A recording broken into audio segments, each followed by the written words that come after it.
Africa Content TV. You're welcome. So many guests, special guests. Also, ladies and gentlemen, by special request to acknowledge the presence of our very own the CEO of Ikorodu FC. Ladies and gentlemen,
our very own CEO of the party and head of the declaration for this celebration. Thank you for this beautiful declaration.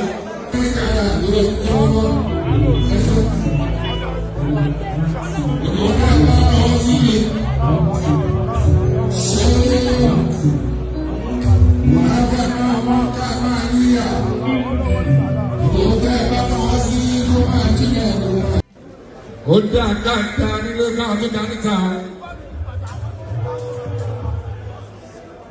Oda kata ni lo ka to danita. Ten roda. Oda ni lo o to danita. Iwo boro lẹ́yìn o lagba kanjuwa. Wero lẹ́yìn o. Lọ́la bẹ̀bẹ̀. Wàwọ̀ èèyàn pàtàkì lẹ́yìn ẹ̀ o tẹ́lẹ̀ ìrọ̀dà. Ìdílé ẹjọ́ lẹ́kọ̀ọ́ padà jẹ́ òpópónà. Wọ́n lọ́jọ́ mi kan, balùwọ̀n ní dúpẹ́. Àtàwọn rẹ̀ ọlọ́wọ́ ní dáadáa. Wọ́n lọ́jọ́ mi kan o, ní nílọ́lá, jẹnirọ́dà, abẹ́mọ́. Wọ́n lọ́jọ́ mi kan, balùwọ̀n ní dúpẹ́. Àtàwọn ọlọ́wọ́ ní dáadáa. Ọmọ sisi kíkẹ́ yàrá òru. Ọmọ sisi kíkẹ́ yàrá òru pátápátá. Ọmọ sisi kíkẹ́ ìyá dáadáa tó mímọ́ lórí èrè. Sisi kíkẹ́ ẹkú oríire torí. Ìyá dáadáa tó mímọ́ alálùbárí káàkiri. Báwo ni o máa ṣe rí o lára máa kà ó kí Táíwò máa bẹ̀? Báwo ni o máa ṣe rí o lára máa kà kí Táíwò máa bẹ̀? Ṣùgbọ́n ló ọba ní Ṣọlá, ó ti ń sá tilẹ̀ ìṣòro, ìṣẹ́yìn tó lé bí bàbá. Bọ́bá wọn lára mi náà bá gà yá tọmọ sí amú màmá sọ́dọ̀ ọ̀gbìn. Bọ́bá dẹ̀ ń sá ti lókè ẹsẹ̀ ìyá dá màmá sí o amú sọ́dọ̀ ọ̀gbìn lára ìgbà.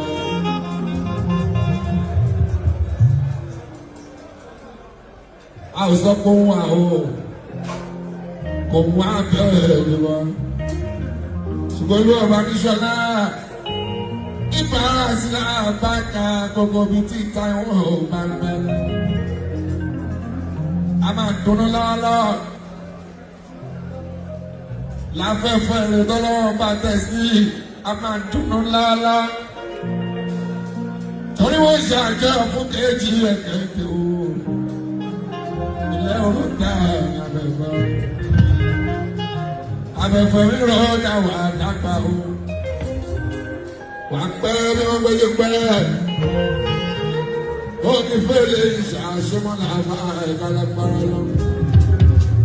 Nígbà sí òwe ìgbàlá àgbà tán. Ọlọ́jọ́ nìkan bá lọ́wọ́ nínú pẹ̀.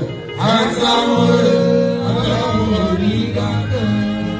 Ìjọ ọpẹ́ ọpẹ́ tó dé tó kò gbọ́dọ̀. Àtàwọn olùdókòwò owó kúrò ọpẹ́ ọpẹ́ tó dé tó kò gbọ́dọ̀. Àtàwọn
Thank you.